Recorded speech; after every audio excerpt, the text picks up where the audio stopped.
Hello my dear students, a very good afternoon to all. मेरा नाम शशांक है और सभी का मैं स्वागत करता हूं ग्रेडअप के प्लेटफॉर्म पे। तो स्टूडेंट्स, कितने लोग सेशन में लाइव हो चुके हैं एक बार जल्दी से आप मुझे कमेंट करके बताइए। ओके, दीपांशु राज, आशुतोष नायक, अभय प्रताप, सभी को गुड आफ्टरनून हो चुका आशुतोष। और सभी को गुड आफ्टरनून और सभी को हैप्पी न्यू ईयर। तो ऑलमोस्ट 4 दिन तो बीत ही चुके हैं, लेकिन पहली बार हम लोग आपस में मिल रहे हैं। तो सभी को good afternoon. Okay, good afternoon everyone. Surabhi Mishra, Himanshu. Okay, so कोई बात नहीं, अभी मैं बताऊंगा। अभी तो एक दो बार आपसे थोड़ी बातचीत हो जाए। शगुफ्ता अली, गुड आफ्टरनून। सो भाई, गुड आफ्टरनून सभी स्टूडेंट्स को, हैप्पी न्यू ईयर सभी को, और ईश्वर करे कि इस बार आपका साल अच्छा हो। तो स्टूडेंट्स देखिए, जैसा कि आप लोग का कुछ टॉपिक है कि भाई सारी चीजें अभी नहीं हुई है। Deepanshu Raj, good to see you again. Okay, so good afternoon everyone. और जो भी सेशंस हमारे छूटे हुए हैं, जैसे मेकिंग ऑफ द कॉन्स्टिट्यूशन छूटा हुआ होगा, या फिर आपका sources of Indian constitution second छूटा हुआ होगा, सो वो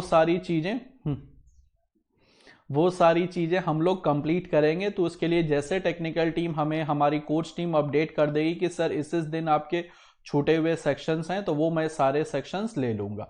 तो उसमें बिल्कुल बेहिचक और बेपरवाह रहिए कि कोई भी चीज़ आपकी छूटेगी, सारी चीज़ें आपकी प्रॉपरली कंप्लीट कर दी जाएगी। हाँ, बहरहाल 2-3 दिन मैं छुट्टियों पर था, इस वजह से सेशन आपके वो नहीं हुआ होगा। सो प्रशांत वर्मा सर, आपको देखकर दोबारा अच्छा लगा। आपका हाथ ठीक हो गया? हाँ सुरभि, हाथ बिल्कुल ठीक हो गया है, और हाथ ठीक हुए काफ़ी दिन हो गए हैं।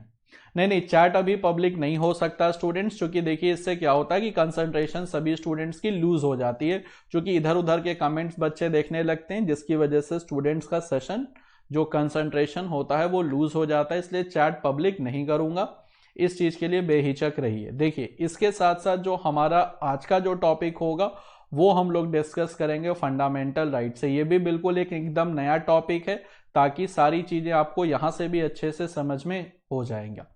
और चैट पब्लिक कर देने में होता है कंसंट्रेशन सबके लूज हो जाते हैं, और इस वजह से पढ़ाई अच्छे से नहीं हो पाती। तो बाकी जो आपके डाउट्स हैं वो सब मुझे मिल जाएंगे, उसमें कोई दिक्कत नहीं है। तो स्टूडेंट्स चलिए अब सेशन को देर नहीं करते हैं, और जो भी टॉपिक आपके छूटे हुए हैं, जैसे जैसे कोर्स टीम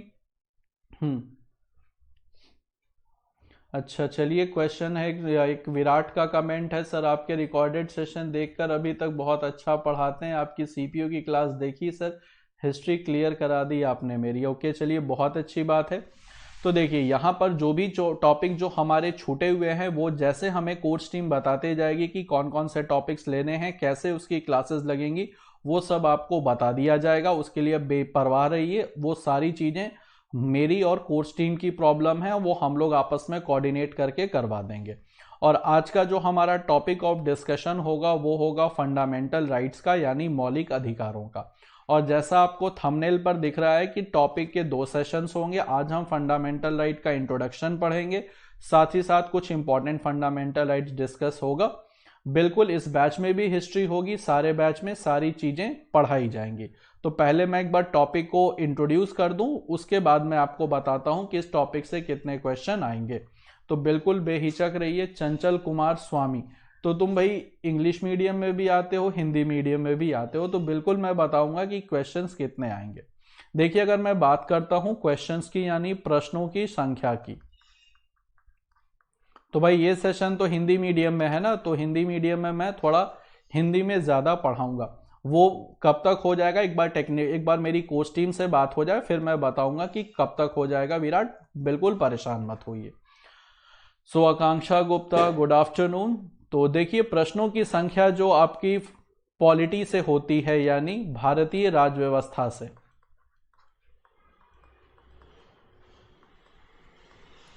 वो होती है कम से कम 4 से 5 क्वेश्चन आते हैं एसएससी सीजीएल में, और यही कम से कम 5 से 6 क्वेश्चन आते हैं एसएससी सीएचएसएल में। तो जो भी स्टूडेंट्स बिल्कुल सीएचएसएल में हैं और सीजीएल में हैं, वहां पर 4 से 5 क्वेश्चन आपको सीजीएल में आएंगे, 5 से 6 क्वेश्चन सीएचएसएल में आएंगे। तो जो प्रश्नों की संख्या है, वैसे ये बैच हिंदी मीडियम का, अच्छा मैं एक बार देख लूं, चूंकि मेरे सारे बैचेस मुझे इंग्लिश में ही मिल रहे हैं आजकल, तो बेहिचक चलिए हिंदी मीडियम का बैच है, तो कोई दिक्कत नहीं। तो 4 से 5 क्वेश्चन आएगा सीजीएल, 5 से 6 क्वेश्चन सीएचएसएल में, और वही 3 से 4 क्वेश्चन जो आपका होगा वो स्टेनोग्राफर में। तो स्टेनोग्राफर में ज्यादा नहीं आता, 3 से 4 क्वेश्चन आपको मिल जाएगा स्टेनोग्राफर के पेपर में। तो 4 से 5 क्वेश्चन सीजीएल, 5 से 6 क्वेश्चन सीएचएसएल, 3 से 4 क्वेश्चन स्टेनोग्राफर के पेपर में मिलेगा। हालांकि बड़ा ही इंपॉर्टेंट टॉपिक है जहां से हमारा सेशन स्टार्ट हुआ है, क्योंकि ये जनता के अधिकारों से यानी हमारे और आपके अधिकारों से डील करता है। तो इसी वजह से आज जो हम डिस्कस करने जा रहे हैं वो डिस्कस करेंगे। सर इंग्लिश मीडियम में लिख दिया करो सर, हम हिंदी समझ पाते नहीं हैं। तो भाई देखो, हिंदी मीडियम का बैच है तो हिंदी में तो लिखना ही पड़ेगा, नहीं तो बेचारे मेरे हिंदी मीडियम के स्टूडेंट्स कहेंगे कि सर आप हमेशा हिंदी मीडियम में भी इंग्लिश में पढ़ाते हैं। तो ऐसा नहीं है भाई, देखो ये इंग्लिश मीडियम का बैच अलग है, हिंदी मीडियम का भी बैच चल रहा है। तो ये बैच हिंदी मीडियम का, इसलिए थोड़ा हिंदी मीडियम में पढ़ाना जरूरी है। तो आई होप स्टूडेंट्स जितने भी आप सब लोग ऑनलाइन हैं तो वो सारे लोगों को सेशन समझ में आएगा हिंदी मीडियम में। चलिए, तो अब हम लोग स्टार्ट करते हैं आज के सेशन को, और आज का जो हमारा सेशन होगा वो होगा फंडामेंटल राइट्स का। सबसे पहले बात करते हैं कि भाई फंडामेंटल राइट्स का कॉन्स्टिट्यूशनल स्टेटस क्या है। यानी अब हम बात करते हैं कॉन्स्टिट्यूशनल स्टेटस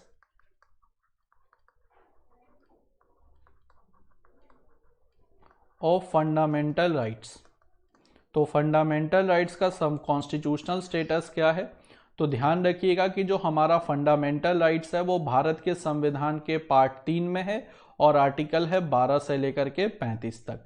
तो भारत के संविधान के भाग 3 में फंडामेंटल राइट्स है और जिसका आर्टिकल है 12 से लेकर के 35 तक। और संविधान के भाग 3 को, पार्ट 3 को कहा जाता है Magna carta of Indian constitution. तो संविधान के भाग 3 को हम कहते हैं Magna carta of Indian constitution. सबसे पहले यहां पर समझ लो कि Magna carta of Indian constitution होता क्या है।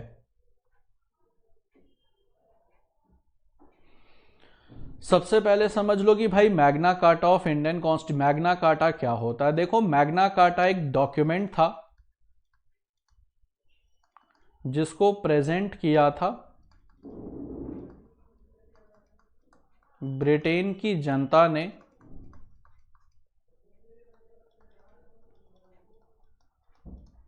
ब्रिटेन के राजा के सामने, और जिसमें ब्रिटेन की जनता ने ब्रिटेन की राजा से अपने अधिकार मांगे थे। तो देखो, पहले क्या होता था कि जितने भी अधिकार होते थे वो होते थे राजा के, और जितने भी कर्तव्य होती थी वो होती थी जनता की। तो पहली बार 15 जून 1215 एडी को, पहली बार 15 जून 1215 एडी को ब्रिटेन की जनता ने ब्रिटेन के राजा से अपने अधिकार मांगे, और ब्रिटेन के राजा ने वो अधिकार जब जनता को दे दिए तो उस डॉक्यूमेंट जिसके जरिए ब्रिटेन के राजा से ब्रिटेन की जनता ने अधिकार मांगे थे, उस डॉक्यूमेंट का नाम था मैग्ना कार्टा। उस डॉक्यूमेंट का नाम था मैग्ना कार्टा, और इसी वजह से इस मैग्ना कार्टा में ब्रिटेन की जनता के अधिकार लिखे थे कि ब्रिटेन की जनता ब्रिटेन के राजा से कौन से अधिकार चाहती है। तो इसी वजह से इस डॉक्यूमेंट को कहा गया Magna carta of Indian constitution, चूंकि जब ब्रिटेन के राजा के सामने से ब्रिटेन की जनता ने अधिकार मांगे तो उस जिस डॉक्यूमेंट के जरिए अधिकार मांगे गए उसे कहा गया Magna carta of Magna carta. उस डॉक्यूमेंट का नाम था मैग्ना कार्टा, और जिस राजा ने ब्रिटेन के राजा ने इस पर साइन किए थे वो थे किंग जॉन। किंग जॉन थे ब्रिटेन के राजा जिसने साइन किया था इस अधिकार पत्र पर, इस मैग्ना कार्टा पर। तो देखो, मैग्ना कार्टा के जरिए ब्रिटेन की जनता को ब्रिटेन के राजा से अधिकार मिले, और संविधान के भाग 3 के जरिए भारत की जनता को अधिकार देता है भारत का संविधान। तो चूंकि दोनों अधिकारों को डील करता है, इसी वजह से भाग 3 को कहते हैं इंडियन कॉन्स्टिट्यूशन को Magna carta of Indian constitution, और किंग जॉन जो थे इनको कहते हैं फादर ऑफ फंडामेंटल राइट्स। तो फादर ऑफ फंडामेंटल राइट्स कहते हैं किंग जॉन को। और ध्यान रखिएगा कि जो मैग्ना कार्टा था वो था एक दस्तावेज जिसको ब्रिटेन की जनता ने ब्रिटेन के राजा के सामने प्रस्तुत किया था, जिसमें ब्रिटेन के राजा से अधिकार मांगे गए थे। तो उस डॉक्यूमेंट को कहा गया मैग्ना कार्टा, और खास करके किंग जॉन ने उस डॉक्यूमेंट को साइन किया था। इसी वजह से किंग जॉन को कहते हैं फादर ऑफ फंडामेंटल राइट्स, यानी मूल अधिकारों का पिता। तो पहली बार ब्रिटेन के राजा ने जो ब्रिटेन की जनता को अधिकार दिए जिस दस्तावेज के थ्रू, उसे ही हम कहते हैं मैग्ना कार्टा। और यहां पर भी भाग 3 में भी आप देखोगे, इंडियन कॉन्स्टिट्यूशन के पार्ट 3 में भी देखोगे कि भारत के संविधान ने भारत की जनता को अधिकार दिए हैं, इसलिए भारत के संविधान के भाग 3 को कहते हैं Magna carta of Indian constitution. तो भाई यहां तक सबसे पहले मुझे ये बताओ कि सभी को समझ में आ गया कि भाग 3 को Magna carta of Indian constitution क्यों कहा जाता है। अगर ये बातें क्लियर है तो मुझे फटाफट कमेंट करके बताओ, फिर मैं आपको ले चलूंगा बाकी सारे पॉइंट्स पर कि भाई बाकी सारा पॉइंट्स फंडामेंटल राइट्स का कौन कौन सा है, जैसे डेफिनेशन फंडामेंटल राइट्स का क्या क्या है। ये सारी चीजें हम डिस्कस करेंगे। सबसे पहले आप मुझे बताओ कि भाग 3 को Magna carta of Indian constitution कहते हैं। ये पॉइंट सभी को क्लियर हुआ या नहीं? यहां तक सबको बात क्लियर हो गया है? चलो, तो ये तो बात क्लियर हो गई कि भाई भारत के संविधान के भाग 3 को आपने स्कूल से पढ़ा होगा कि Magna carta of Indian constitution कहते हैं। आज आपको रीजन भी पता चल गया होगा कि आखिर मैग्ना कार्टा भाग 3 को क्यों कहते हैं। ठीक है, चलिए मैं फोटो थोड़ी देर के लिए हटा देता हूं ताकि आप इस सब चीज को नोट कर सकें। देखिए, मैग्ना कार्टा सिंपली एक अधिकारों का दस्तावेज है। तो जहां भी अधिकारों की बात होती है या जहां भी वो दस्तावेज की बात होती है जो अधिकारों से जुड़े हुए हैं, उनको सिंपली हम मैग्ना कार्टा कह देते हैं। तो जो पहले प्रॉपर नाउन था वो बन गया कॉमन नाउन, और इस मैग्ना कार्टा पर जिसने साइन किया था वो थे किंग जॉन। इसी वजह से किंग जॉन को कहते हैं फादर ऑफ फंडामेंटल राइट्स। अब हम लोग बात करेंगे सबसे पहले फंडामेंटल राइट्स के डेफिनेशन की कि आखिर मौलिक अधिकार क्या है। ठीक है, सबसे पहले हम बात करेंगे फंडामेंटल राइट्स के डेफिनेशन की। देखो मौलिक अधिकार क्या होता है। देखो फंडामेंटल राइट्स वो ह्यूमन राइट्स हैं जो किसी भी देश, जो कोई भी देश अपने देश में निवास कर रहे लोगों को देता है। तो मौलिक अधिकार वो मानव अधिकार हैं जो किसी भी देश का संविधान अपने देश में निवास कर रहे लोगों को देता है। तो मौलिक अधिकार सिंपली वो मानव अधिकार हैं जो किसी भी देश का संविधान अपने देश में निवास कर रहे लोगों को देता है। यानी फंडामेंटल राइट्स वो ह्यूमन राइट्स हैं which is given to a person residing in a country from the constitution। यानी अगर मैं सिंपल लैंग्वेज में बात करूं तो मौलिक अधिकार वो मानव अधिकार हैं जो किसी भी देश का संविधान अपने देश में निवास कर रहे लोगों को देता है। अगर मैं भारत की बात करूं तो भारत में वो मौलिक अधिकार, वो मानव अधिकार जो भारत के देश का संविधान अपने देश में निवास कर रहे लोगों को देता है, उस मानव अधिकार को कहते हैं मौलिक अधिकार। यानी मौलिक अधिकार एक प्रकार के मानव अधिकार हैं जो किसी भी देश का संविधान अपने देश में निवास कर रहे लोगों को देता है। यानी यहां से आपको एक बात तो कंफर्म हो जाना चाहिए कि ये जो मौलिक अधिकार हैं वो नागरिकों को भी मिलता है और भारत में रह रहे विदेशी लोगों को भी मिलता है। तो भारत में निवास कर रहे विदेशी लोगों को भी मिलता है।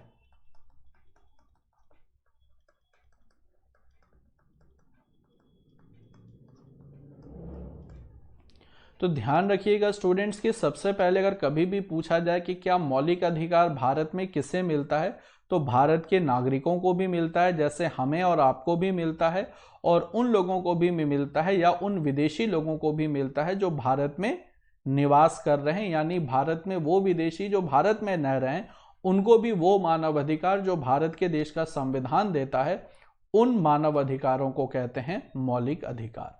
तो यानी देखो, देश में तो निवास अपने देश के नागरिक भी कर रहे होंगे और देश में निवास विदेशी भी कर रहे होंगे, तो उन लोगों को वो मानव अधिकार जो भारत के देश का संविधान देगा, उसी मानव अधिकार को कहेंगे मूल अधिकार।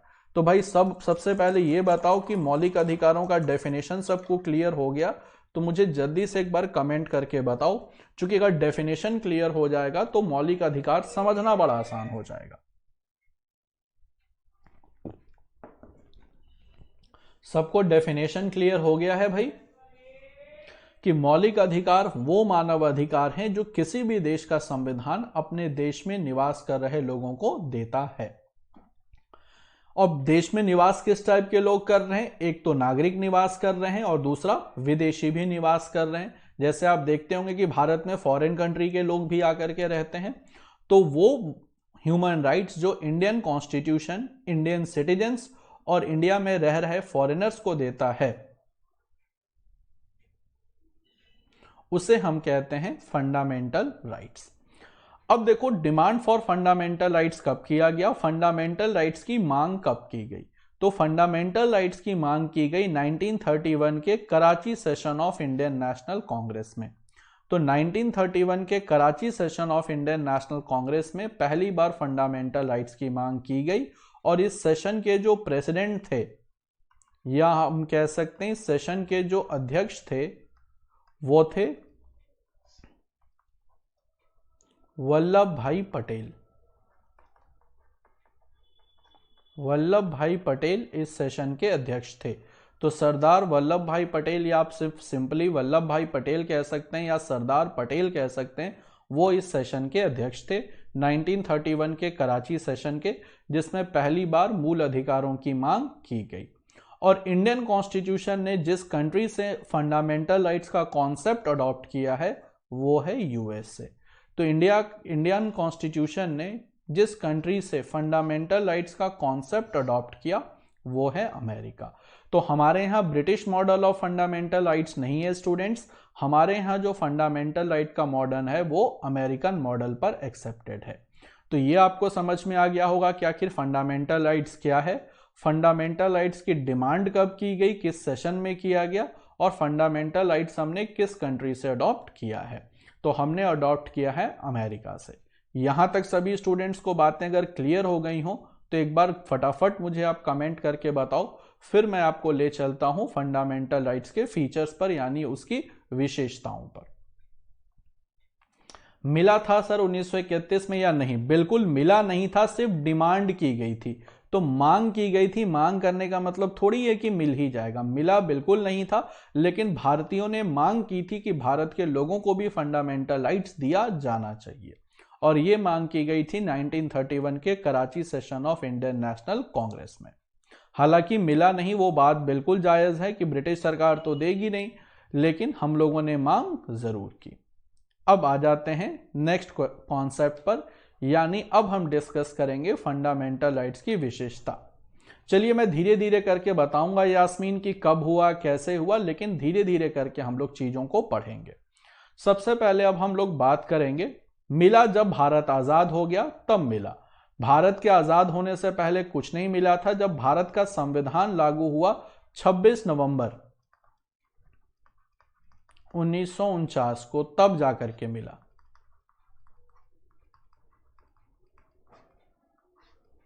जब 26 नवंबर 1949 को भारत का संविधान लागू हुआ तब जाकर के मिला। संविधान बनकर तैयार हुआ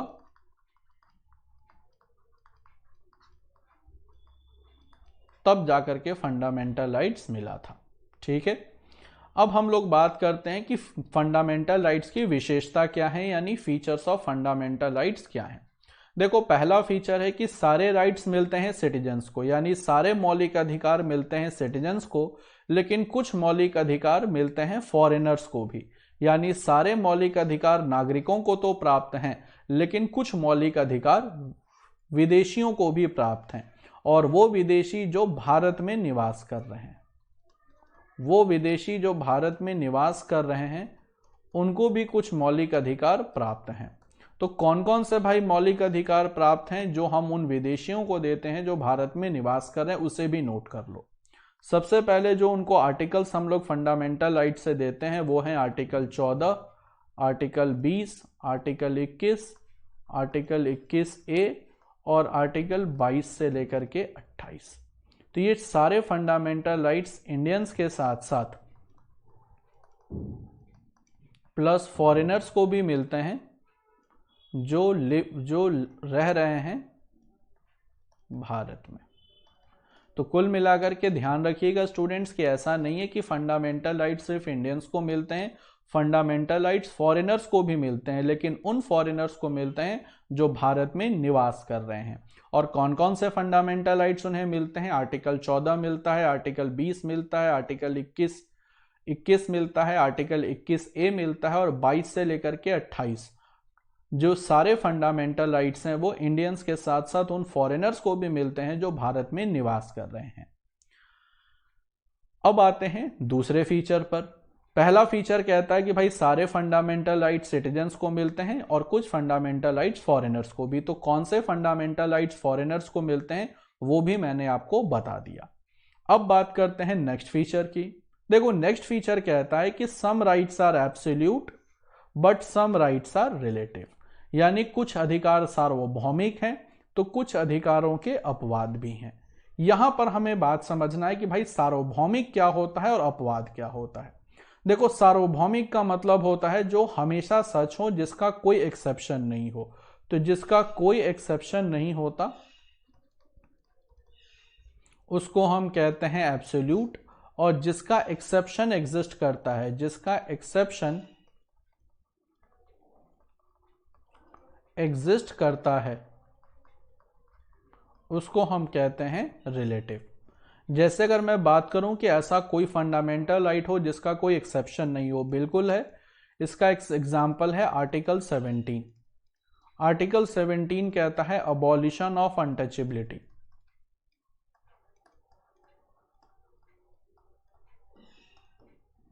अबॉलिशन ऑफ अनटचेबिलिटी जो मैं आपको पढ़ाऊंगा अभी आगे। तो अबॉलिशन ऑफ अनटचेबिलिटी भाई एक एब्सोल्यूट राइट है, इसका कोई एक्सेप्शन नहीं है, जिसको हम कहते हैं अस्पृश्यता का अंत। अस्पृश्यता का सिंपली मतलब होता है छुआछूत। तो छुआछूत को प्रैक्टिस नहीं करना है, ये एक एब्सोल्यूट राइट है। ऐसा कोई भी एक्सेप्शन नहीं है कि इस कंडीशन में हम छुआछूत प्रैक्टिस करेंगे, इस कंडीशन में हम छुआछूत प्रैक्टिस नहीं करेंगे। तो कुछ राइट एब्सोल्यूट हैं तो कुछ राइट्स के एक्सेप्शंस भी हैं। और एक्सेप्शंस की मैं बात करूंगा तो आर्टिकल 16 इसका बड़ा अच्छा एग्जाम्पल होगा।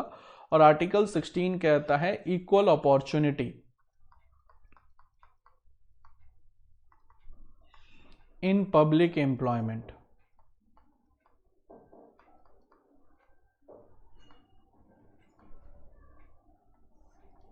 Equal opportunity in public employment. See, equal opportunity in public employment का मतलब होता है लोक सेवा में अवसरों की समानता। लोक सेवा में अवसरों की समानता का सिंपल मतलब होता है कि गवर्नमेंट सर्विस में सबको बराबर का अपॉर्चुनिटी यानी बराबर का अवसर मिलेगा। लेकिन आप देखते हैं कि गवर्नमेंट सर्विस में रिजर्वेशन दिया जाता है, गवर्नमेंट सर्विस में रिजर्वेशन होता है। तो रिजर्वेशन होने की वजह से ये जो राइट हो गया वो रिलेटिव हो गया, कि जिसमें एक्सेप्शन एग्जिस्ट करता है वो राइट है रिलेटिव, और जिसमें एक्सेप्शन एग्जिस्ट नहीं करता वो राइट है absolute.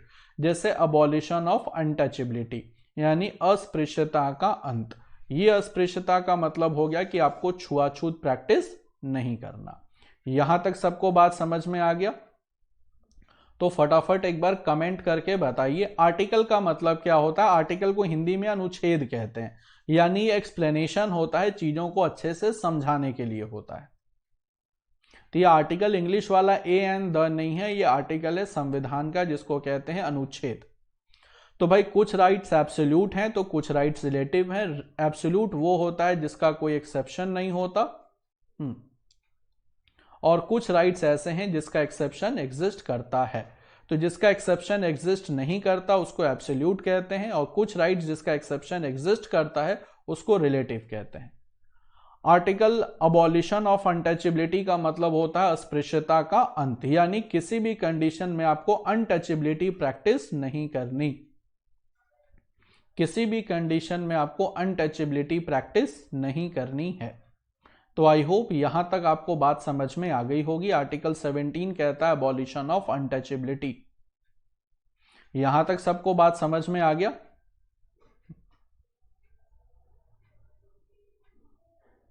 Doubt absolute of untouchability क्या होता है? कुछ नहीं होता। डाउट एब्सोल्यूट का मतलब होता है सार्वभौमिक, जो हर कंडीशन में सही हो उसे हम कहते हैं एब्सोल्यूट। जो हर कंडीशन में सही हो उसको कहते हैं एब्सोल्यूट। जो हर कंडीशन में सही नहीं होता उसको कहते हैं रिलेटिव। अनटचेबिलिटी को हिंदी में कहते हैं अस्पृश्यता। अस्पृश्यता का अंत। तो अस्पृश्यता का अंत यानी छुआछूत प्रैक्टिस नहीं करना है। 26 नवंबर को हमारा संविधान बनकर के तैयार हुआ था, यही बताया है। टोटल कितना आर्टिकल है? 470 आर्टिकल है भारत के संविधान में।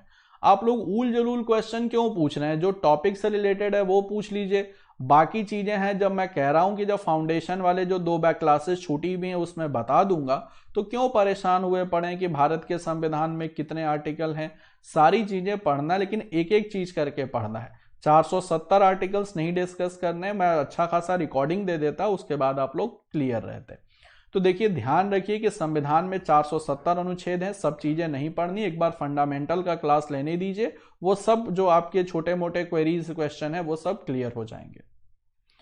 किसी को कम्युनिकेबल डिजीज हो तो उस कंडीशन में आपको पीपीई किट पहन करके उसके साथ काम करना है, लेकिन उसको एकदम छोड़ नहीं देना। जैसे अभी चल रहा था कोरोना, जिसको कोरोना हो गया तो डॉक्टर्स ने इलाज करने से थोड़ी मना कर दिया कि तुम भाई कम्युनिकेबल है, अस्पृश्यता हो जाएगा। ठीक है, तो वहां पीपीई किट पहन लीजिए, तब जाकर के उसका ट्रीटमेंट करिए। ठीक है, अब आ जाते हैं तीसरे पॉइंट पर, तीसरे फीचर पे। They are judicial in nature. Judicial in nature का मतलब होता है कि ये अधिकार न्यायालय में चुनौती दिए जा सकते हैं। आर्टिकल 15 के बारे में कोई जानकारी नहीं है चंचल कुमार स्वामी, जब पढ़ाएंगे तो बताएंगे। नेक्स्ट है they are judicial in nature. They are judicial in nature का मतलब है कि ये अधिकार न्यायालय में चुनौती दिए जा सकते हैं, यानी अगर इन अधिकारों का हनन होता है, अगर इन अधिकारों का हनन होता है तो सीधा सर्वोच्च न्यायालय में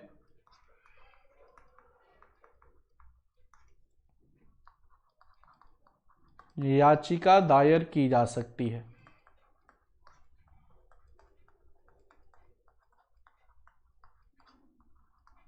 कि अगर इन अधिकारों का हनन हुआ, यानी अगर ये अधिकार छीने गए, तो उस कंडीशन में सीधा सीधा आप सर्वोच्च न्यायालय में जाकर के रिट दायर कर सकते हैं, रिट फाइल कर सकते हैं, जिसको हम सीधा कहते हैं कि याचिका दायर की जा सकती है। इसी वजह से इसको कहा जाता है कि they are judicial in nature. Next जो फीचर है वो है कि इनकी दे आर नेगेटिव नेचर्ड, यानी इनकी प्रकृति नकारात्मक है। नकारात्मक प्रकृति से मतलब ये है कि सरकार को और जनता, सरकार और जनता को क्या नहीं करना चाहिए, क्या नहीं करना है, ये बताया जाता है। ये बताया जाता है कि सरकार को और जनता को क्या नहीं करना है। ठीक है, इन अधिकार का मतलब होता है फंडामेंटल राइट्स। इन अधिकारों का सिंपली मतलब है फंडामेंटल राइट्स का, कि अगर फंडामेंटल राइट्स का हनन होता है तो सीधा सर्वोच्च न्यायालय में जाके याचिका दायर की जा सकती है। इनकी प्रकृति नकारात्मक है से मतलब है कि सरकार को और जनता को क्या नहीं करना चाहिए, जब ये बताया जाए तो इसको प्रकृति को नकारात्मक कहते हैं। नेक्स्ट है कि इसमें संविधान, संसद के द्वारा संविधान में संशोधन भी किया जा सकता है, यानी कि पार्लियामेंट चाहेगी तो फंडामेंटल राइट्स में अमेंडमेंट भी कर सकती है। जैसा फंडामेंटल राइट्स में 86th अमेंडमेंट एक्ट 2002 करके इसमें जोड़ा गया आर्टिकल 21A, जो मैं आपको कल पढ़ाऊंगा आर्टिकल 21A। तो इसमें संविधान में संशोधन करके भी आप फंडामेंटल राइट्स में आर्टिकल ऐड कर सकते हैं, यानी संसद के द्वारा इसमें संशोधन भी किया जा सकता है। और नेक्स्ट ये है कि आपातकाल में यानी इमरजेंसी के दौरान इनको आप सस्पेंड भी कर सकते हैं। तो इमरजेंसी के दौरान इसमें सस्पेंड भी इनको किया जा सकता है। तो संसद जब भी चाहेगी तो इसको इमरजेंसी के दौरान इसे सस्पेंड भी किया जा सकता है। तो आई होप यहां तक सबको बातें समझ में आ गई होंगी। फिर मैं बता दूंगा कि सस्पेंशन कैसे किया जाता है, किन किन आर्टिकल से किया जाता है। तो यहां तक सबको क्लियर हो गया तो जल्दी से बताओ। फिर मैं आपको बताऊंगा पहले सस्पेंशन कैसे होता है, फिर मैं पढ़ाऊंगा कैटेगरीज ऑफ फंडामेंटल राइट्स कितने हैं। तो इसके लिए कैटेगरीज ऑफ फंडामेंटल राइट्स मुझे पढ़ाना है, लेकिन सीक्वेंस के वाइज पढ़ाना है। जिसको भी बहुत ज्यादा हड़बड़ी है चीजों को समझने का, आराम से रिकॉर्डिंग देख लीजिएगा, स्पीड बढ़ा करके सारी चीजें उसमें खुद ब खुद समझ में आ जाएंगी। जिनको भी ज्यादा हड़बड़ी है और सोच रहे हैं कि 4 दिन के अंदर पेपर क्लियर कर लेना है, ऑलरेडी चीजें पढ़ी हुई हैं, तो फटाफट एक काम करिए, लाइव सेशन मत देखिए, रिकॉर्डिंग देखिए। रिकॉर्डिंग में सारी चीजें आराम से अपने आप स्पीड बढ़ा करके आप आगे पीछे करके देख सकते हैं। तो सबसे पहले मैंने बताया कि संसद के द्वारा इसको सस्पेंड भी, संसद इसमें अमेंडमेंट कर सकती है और इसको सस्पेंड भी किया जा सकता है इमरजेंसी के दौरान। संसद के द्वारा इसमें संशोधन भी किया जा सकता है, जैसे संसद ने संशोधन किया 86 अमेंडमेंट एक्ट 2002, जिसमें उसके बाद उसने जोड़ा आर्टिकल 21A। और इसको सस्पेंड भी किया जा सकता है ड्यूरिंग इमरजेंसी, यानी आपातकाल के दौरान इसको सस्पेंड भी किया जा सकता है। अब हम लोग बात करते हैं कि भाई सस्पेंड होता कैसे, यानी सस्पेंशन ऑफ फंडामेंटल राइट्स अब हमें डिस्कस करना है। देखो, बात करें अगर सस्पेंशन ऑफ फंडामेंटल राइट्स की, तो फंडामेंटल राइट्स 2 आर्टिकल्स के जरिए सस्पेंड होते हैं। सबसे पहला है आर्टिकल 358। 358 कहता है कि whenever national emergency is declared, the fundamental rights under 19 article 19 automatically gets suspended. यानी जब भी नेशनल इमरजेंसी डिक्लेयर होगा, और नेशनल इमरजेंसी का आर्टिकल है 352, तो जब भी आर्टिकल 352 को यूज किया जाएगा तो जो फंडामेंटल राइट्स हैं आर्टिकल 19 में, वो ऑटोमेटिकली सस्पेंड हो जाएंगे। तो पहला आर्टिकल 358 से सस्पेंड होता है कि जब भी नेशनल इमरजेंसी डिक्लेयर होता है तो फंडामेंटल राइट्स ऑटोमेटिक सस्पेंड हो जाते हैं। और नेशनल इमरजेंसी जब मैं पावर ऑफ प्रेसिडेंट पढ़ाऊंगा उसमें डिस्कस कर दूंगा नेशनल इमरजेंसी को। तो नेशनल इमरजेंसी आर्टिकल 352 से लगता है, और जब भी नेशनल इमरजेंसी लगेगा तो जो फंडामेंटल राइट्स हैं आर्टिकल 19 में, वो ऑटोमेटिक सस्पेंड हो जाएगा। नेक्स्ट आता है आर्टिकल 359। 359 कहता है कि प्रेसिडेंट एक स्पेशल ऑर्डर जारी करके सारे फंडामेंटल राइट सस्पेंड कर सकते हैं सिवाय 20 और 21 के। तो भाई ध्यान रखिएगा, 19, 20 और 21 ये तीनों फंडामेंटल राइट्स का जो टॉपिक होगा वो होगा कल की क्लास में, यानी टुमारो सेशन में। तो फंडामेंटल राइट्स का जो कल का सेशन होगा, फंडामेंटल राइट्स पार्ट 2, उसमें मैं डिस्कस कर दूंगा ये आर्टिकल 19, 20 और 21। तो ये कल के सेशन में डिस्कस होगा। बस फिलहाल आपको ये याद रखना है आज के सेशन के लिए कि आर्टिकल 358 से जब भी नेशनल इमरजेंसी डिक्लेयर होता है तो फंडामेंटल राइट्स जो आर्टिकल 19 में है वो ऑटोमेटिक सस्पेंड हो जाते हैं। इसके अलावा प्रेसिडेंट एक स्पेशल ऑर्डर जारी करके सारे फंडामेंटल राइट्स सस्पेंड कर सकता है सिवाय 20 और 21 के। तो यहां से एक बात आपको ये ध्यान में रखनी है कि 20 और 21 ये दोनों ऐसे फंडामेंटल राइट्स हैं which can't be suspended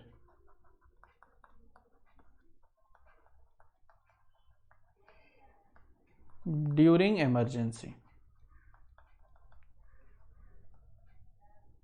which can't be suspended during emergency. यानी ये 2 ऐसे फंडामेंटल राइट्स हैं जिसको इमरजेंसी में भी सस्पेंड नहीं किया जाता। और क्यों नहीं किया जाता, इसके पीछे का लॉजिक ये है कि अगर आप इनको सस्पेंड कर दोगे तो it will go against principle of natural justice.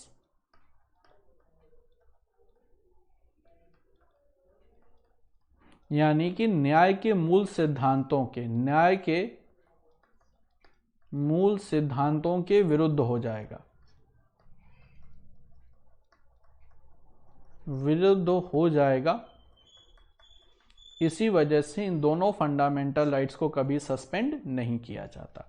तो ध्यान रखिएगा, दोनों फंडामेंटल राइट्स इसलिए सस्पेंड नहीं होते क्योंकि अगर आपने इनको सस्पेंड करने की कोशिश की तो ये न्याय के मूल सिद्धांतों के अगेंस्ट हो जाएगा। तो इसी वजह से आर्टिकल 20 और 21 किसी भी कंडीशन में सस्पेंड नहीं होता। और यही आपसे एसएससी के एग्जाम में क्वेश्चन पूछा जाता है कि ऐसे कौन से दो फंडामेंटल राइट्स हैं जो कभी सस्पेंड नहीं होते, वो है आर्टिकल 20 और 21। तो आर्टिकल 358 और 359 से सस्पेंशन होता है फंडामेंटल राइट्स का। फिर से बता दूं कि जब भी नेशनल इमरजेंसी लगती है तो फंडामेंटल राइट्स आर्टिकल 19 में ऑटोमेटिक सस्पेंड हो जाते हैं। जैसे नेशनल इमरजेंसी डिक्लेयर हुआ, fundamental rights article 19 automatic suspend हो गया। दूसरा कि प्रेसिडेंट एक स्पेशल ऑर्डर जारी करके, राष्ट्रपति एक स्पेशल ऑर्डर जारी करके सारे फंडामेंटल राइट्स को सस्पेंड कर सकते हैं सिवाय 20 और 21 के। और 20 और 21 को इसलिए नहीं सस्पेंड किया जाता क्योंकि अगर इन्हें सस्पेंड करेंगे तो ये न्याय के मूल सिद्धांतों के अगेंस्ट हो जाएगा। इसी वजह से ये दो फंडामेंटल राइट सस्पेंड नहीं होते। तो आई होप सभी को समझ में आ गया होगा फंडामेंटल राइट्स का सस्पेंशन। क्लियर है भाई सभी को? तो एक बार आप मुझे फटाफट बताओ, फिर मैं आपको पढ़ाऊंगा कैटेगरीज ऑफ फंडामेंटल राइट्स कि कितने कैटेगरी के फंडामेंटल राइट्स होते हैं।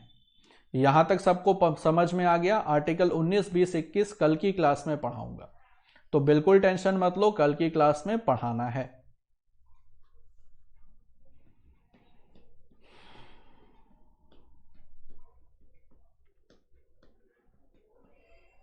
ठीक है, यहां तक सबको बात समझ में आ गई होगी।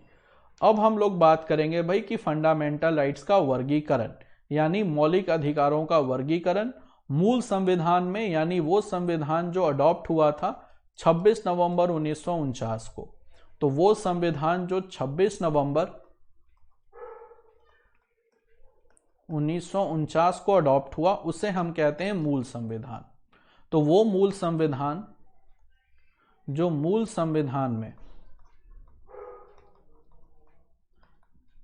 जो स्वीकृत हुआ था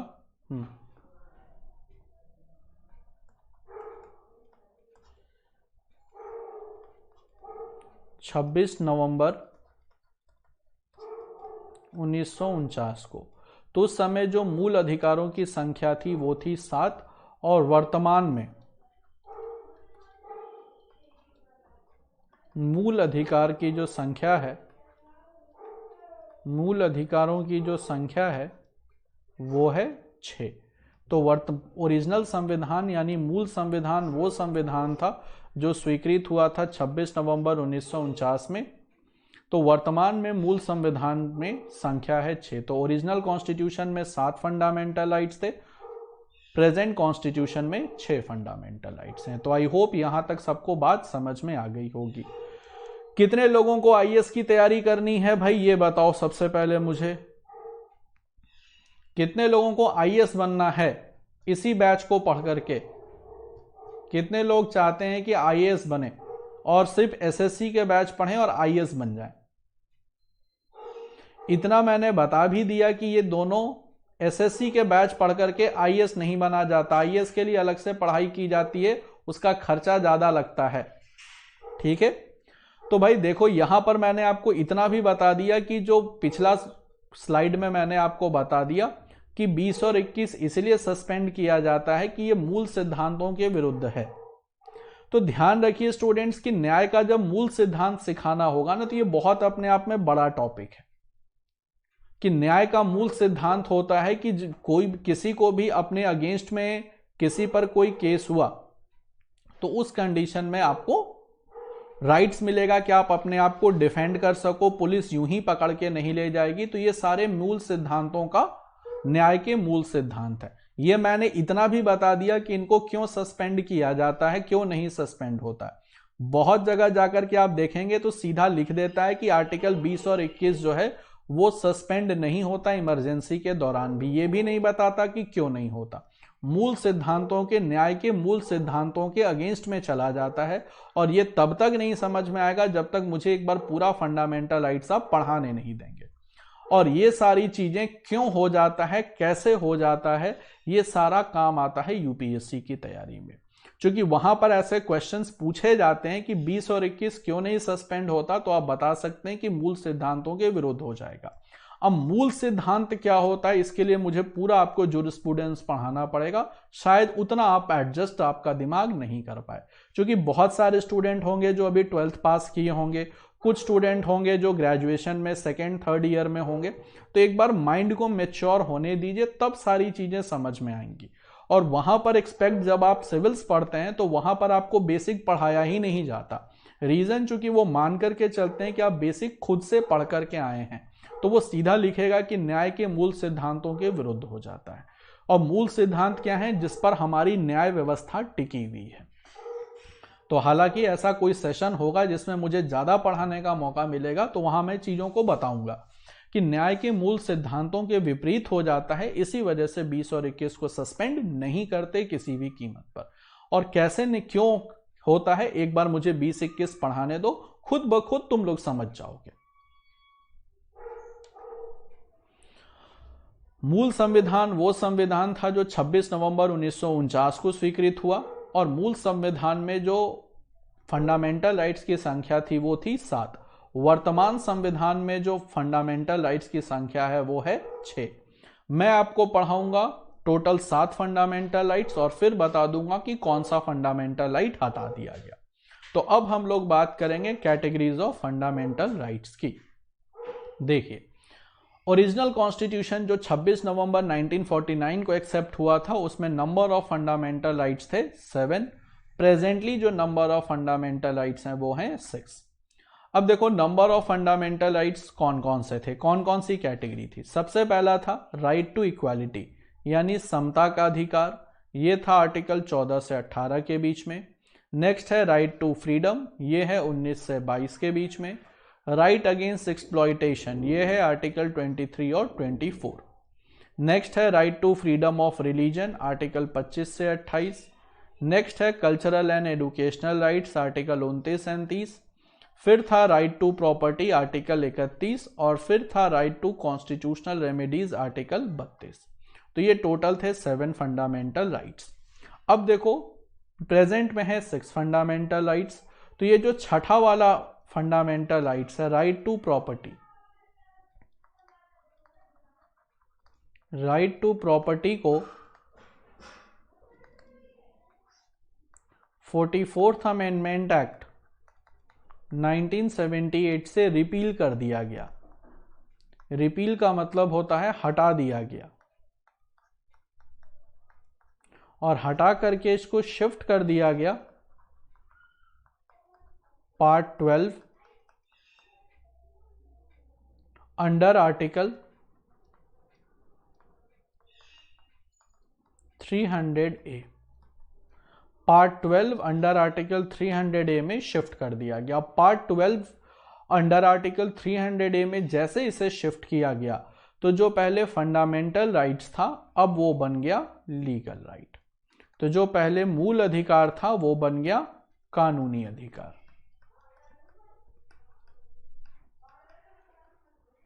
तो ध्यान रखिएगा कि जो मूल अधिकार था पहले राइट टू प्रॉपर्टी, वो बन गया कानूनी अधिकार। अब मैं आपको एक डिफरेंस बता देता हूं कि भाई मूल अधिकार और कानूनी अधिकार में क्या अंतर होता है। देखो, मूल अधिकार हमें बाय बर्थ मिल जाते हैं, यानी जैसे हमारा भारत में जन्म हुआ तो वो अधिकार जो हमें बाय बर्थ मिल गए वो बन गया मूल अधिकार। और वो अधिकार जो एक उम्र आने के बाद मिलता है, जो मिलता है आफ्टर अ सर्टेन एज, उसको हम कहते हैं लीगल राइट। जैसे अगर आपको वोट देना है तो कम से कम एज आपकी 18 साल की होनी चाहिए, तो राइट टू वोट कैसा हो गया, कानूनी अधिकार हो गया। इसी तरीके से है प्रॉपर्टी। प्रॉपर्टी अगर आप 18 साल से नीचे हैं और आपके नाम पर कोई प्रॉपर्टी हो ही नहीं सकती, आपके नाम पर जो प्रॉपर्टी होगी वो एक रीजेंट संभालेगा। लेकिन जैसे 18 साल के आप हो जाएंगे तो आप अपने नाम पर संपत्ति खरीद सकते हैं। तो जो संपत्ति का अधिकार है वो बन गया कानूनी अधिकार, जो पहले था मूल अधिकार।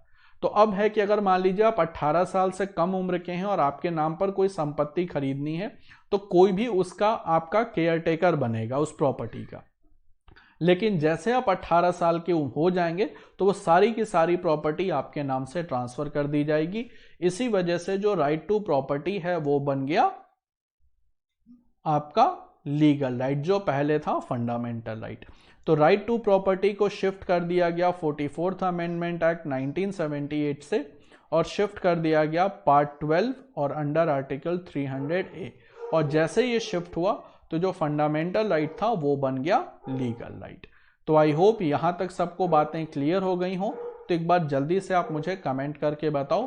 तो जो पहले था आपका 7 फंडामेंटल राइट अब बच गया 6 फंडामेंटल राइट्स, क्योंकि राइट टू प्रॉपर्टी हटा दिया गया। क्लियर है सभी को?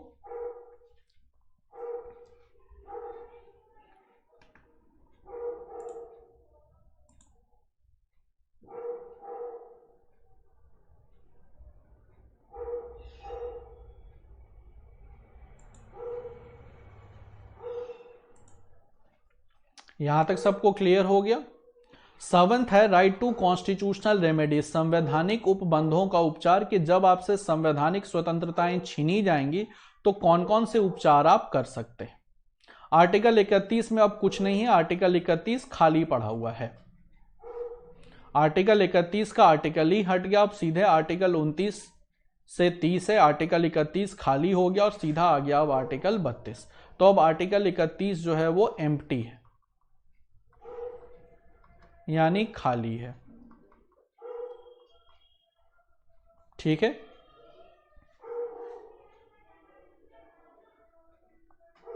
कोई दिक्कत नहीं, ऊपर हो वोट ना दे कोई फर्क नहीं पड़ेगा, तो उससे कोई दिक्कत नहीं है। राइट टू प्रॉपर्टी में संपत्ति रखने का अधिकार था कि आप अपने नाम पे कोई प्रॉपर्टी वगैरह खरीद सकते हैं, अपनी प्रॉपर्टी बेच सकते हैं। तो पहले ये जब राइट, ये फंडामेंटल राइट था तो सभी लोगों को खरीदने बेचने का अधिकार था, लेकिन जब वो लीगल राइट बना दिया गया तो फाइनली आप 18 साल से ऊपर हैं तभी आप प्रॉपर्टी अपने नाम पर खरीद सकते हैं या अपनी प्रॉपर्टी बेच सकते हैं। चलिए, यहां तक सबको बात समझ में आ गया? यहां तक क्लियर हो गया? Right to education, right to education जो है वो फंडामेंटल राइट्स है, आर्टिकल 21A में है।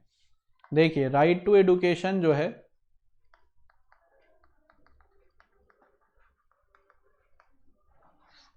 वो 21A में है, यानी ये कुल मिलाकर के है फंडामेंटल राइट्स। ठीक है,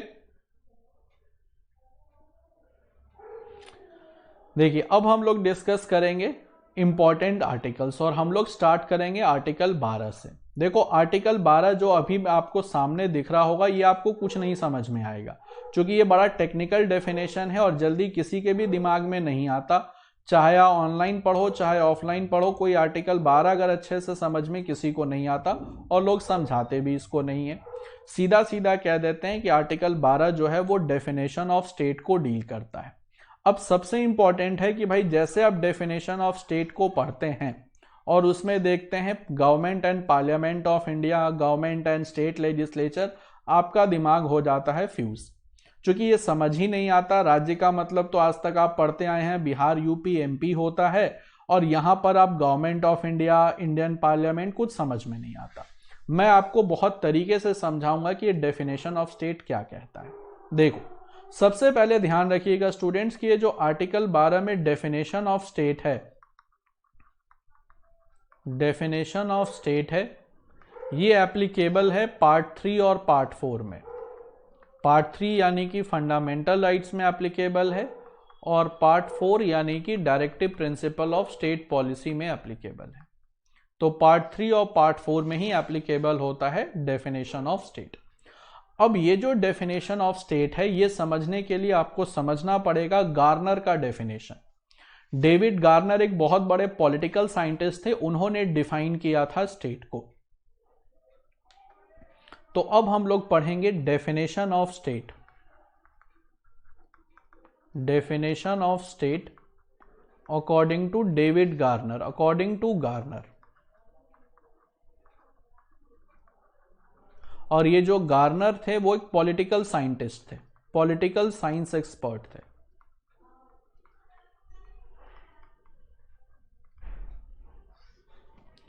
अब देखिए ये क्या कहता है डेविड गार्नर के डेफिनेशन। देखो अकॉर्डिंग टू डेविड गार्नर कोई भी जगह, अगर कोई भी स्टेट है तो स्टेट में 4 कंपोनेंट होता है। किसी भी स्टेट में यानी राज्य के 4 घटक होते हैं। पहला होता है एक डेफिनेट एरिया,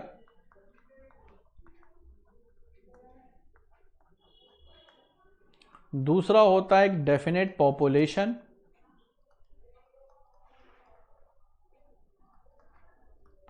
तीसरा होता है गवर्नमेंट टू रूल,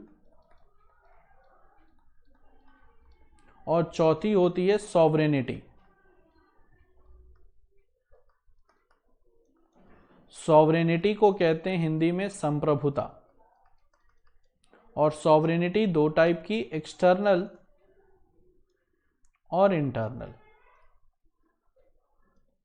और इसी डेफिनेशन पर आपको इंडिया को भी रखना है, और इसी डेफिनेशन पर आपको जो आपने आज तक पढ़ा है बिहार, यूपी, एमपी, जो बिहार, यूपी, एमपी जैसे स्टेट हैं उनको रखना है।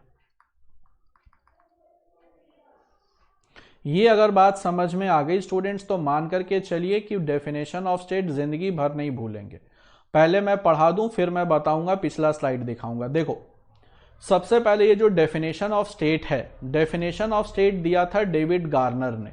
और ये अगर डेफिनेशन ऑफ स्टेट आ गया तो ये समझ जाओ कि आधा तुम्हें पॉलिटी में, खास करके जहां स्टेट है कहां कंट्री है, वो सारी बातें क्लियर हो जाएंगी। देखो कोई भी अगर एरिया स्टेट है तो उसमें 4 कंपोनेंट होते हैं, यानी स्टेट के 4 कंपोनेंट हैं। एक है डेफिनेट एरिया, एक है डिफाइंड पॉपुलेशन, एक है गवर्नमेंट टू रूल, और नेक्स्ट है सॉवरेनिटी। और सॉवरेनिटी 2 तरीके की होती है, संप्रभुता, एक एक्सटर्नल और एक इंटरनल। एक्सटर्नल का मतलब हम किसी फॉरेन कंट्री के साथ कोई फॉरेन रिलेशन कायम कर सकते हैं, और इंटरनल का मतलब है कि 2 राज्य आपस में हम लोग एक दूसरे के साथ रिलेशनशिप डेवलप कर सकते हैं। इंडिया का भी डेफिनेट एरिया है, बिहार, यूपी, एमपी का भी डेफिनेट एरिया है।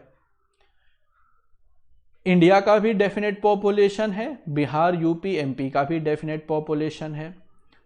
इंडिया के लिए सेंट्रल गवर्नमेंट रूल करती है, बिहार, यूपी, एमपी बाकी स्टेट्स में स्टेट गवर्नमेंट रूल करती है। सॉवरेनिटी की बात करें तो इंडियन गवर्नमेंट किसी फॉरेन कंट्री के साथ भी ट्रेड रिलेशंस बना सकती है, लेकिन बिहार, यूपी, एमपी किसी भी फॉरेन कंट्री के साथ कोई ट्रेड रिलेशन नहीं बना सकती, कोई भी संबंध जो फॉरेन कंट्री के साथ एस्टैब्लिश नहीं कर सकती।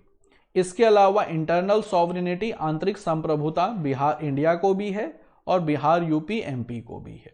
तो आप देख रहे हो कि सॉवरेनिटी में, एक्सटर्नल सॉवरेनिटी के फैक्टर में बिहार, यूपी, एमपी के पास कोई पावर नहीं है, यानी कोई भी बिहार, यूपी, एमपी, कोई भी इंडिया का स्टेट किसी दूसरी कंट्री के साथ कोई फॉरेन रिलेशन डेवलप नहीं कर सकता। तो कुल मिलाकर के हो गया कि भाई according to the definition of state, Bihar, UP, MP state नहीं है। तो भाई क्या है? तो बिहार, यूपी, एमपी जो है वो प्रोविंसेस हैं, और इंडिया जो है वो स्टेट है। इंडिया जो है वो स्टेट है अकॉर्डिंग टू द डेफिनेशन। इसीलिए भाई यहां पर ध्यान रखना कि जो आर्टिकल 12 आप पढ़ रहे हो वो डेफिनेशन ऑफ इंडिया को बताता है, वो definition of Bihar, UP, MP as a state को नहीं बताता। तो ध्यान रखिएगा कि जो आर्टिकल 12 है वो इंडिया को डिफाइन करता है, ना कि बिहार, यूपी, एमपी को डिफाइन करता है। तो यहां पर जो आपने पढ़ा आर्टिकल 12 में डेफिनेशन ऑफ द स्टेट, यहां स्टेट का मतलब है इंडिया एज अ स्टेट, ना कि बिहार, यूपी, एमपी, ना कि Bihar, UP, MP as a state. ये समझ में आ गया भाई सबको कि यहां पर इंडिया एज अ स्टेट की बात हो रही है, ना कि Bihar, UP, MP as a state. Provinces को कहते हैं हिंदी में प्रांत। प्रोविंसेस को कहते हैं प्रांत। तो Bihar, UP, MP according to the definition of David Garner जो है वो प्रोविंसेस हैं, ना कि वो स्टेट है, ध्यान रखिएगा।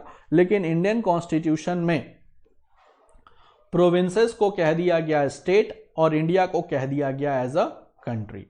तो इंडियन कॉन्स्टिट्यूशन में कहा गया कि भाई जब इंडियन कॉन्स्टिट्यूशन बनने लगा तो यहां प्रोविंसेस का कोई कॉन्सेप्ट नहीं रखा गया, यहां पर सीधा बना दिया गया स्टेट और कंट्री। इसीलिए अगर मैं पॉलिटिकल साइंस के डेफिनेशन की बात करूं तो बिहार, यूपी, एमपी जो है वो प्रोविंसेस हैं पॉलिटिकल साइंस के हिसाब से। इंडिया के हिसाब से, इंडियन कॉन्स्टिट्यूशन के हिसाब से तो वो स्टेट्स हैं। वही अगर मैं बात करूं इंडिया, तो इंडिया एज अ स्टेट है, ना कि इंडिया एज अ कंट्री है। तो यहां पर जो डेफिनेशन ऑफ स्टेट है वो इंडिया एज अ स्टेट है, ना कि बिहार, यूपी, एमपी की बात हो रही है। यहां तक सबको बात क्लियर हो गया कि डेफिनेशन ऑफ स्टेट जो पार्ट 3 और पार्ट 4 में एप्लीकेबल होता है वो इंडिया एज अ स्टेट है, ना कि Bihar, UP, MP as a state. यहां तक सबको अगर बातें समझ में आ गई होंगी तो एक बार मुझे कमेंट करके बताइए, क्योंकि ये अगर बात आपको समझ में आ गई तो फंडामेंटल राइट्स क्लियर हो जाएगा। क्योंकि मैक्सिमम स्टूडेंट्स को आर्टिकल 12 क्लियर ही नहीं होता, टीचर कह देता है कि भैया रट लो कि ये डेफिनेशन ऑफ स्टेट है, लेकिन स्टेट क्या होता है पॉलिटिकल साइंस के टर्म्स में ये किसी को पता नहीं चलता। तो ये सबको क्लियर हो गया, यहां इंडिया एज अ स्टेट है, ना कि Bihar, UP, MP as a state. Clear है सभी स्टूडेंट्स को? चलिए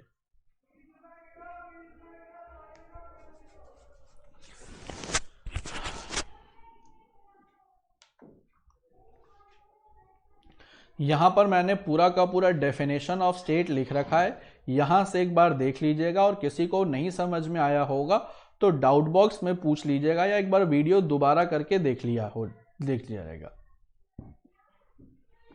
इंडियन कॉन्स्टिट्यूशन में ही आर्टिकल 12 आता है, तो यहां इंडिया को स्टेट क्यों मान लिया गया? क्योंकि वो माना गया है according to the definition of David Garner. ये माना गया है according to definition of David Garner. ठीक है भाई, तो डेविड गार्नर के डेफिनेशन के हिसाब से इंडिया को माना गया है एज अ स्टेट।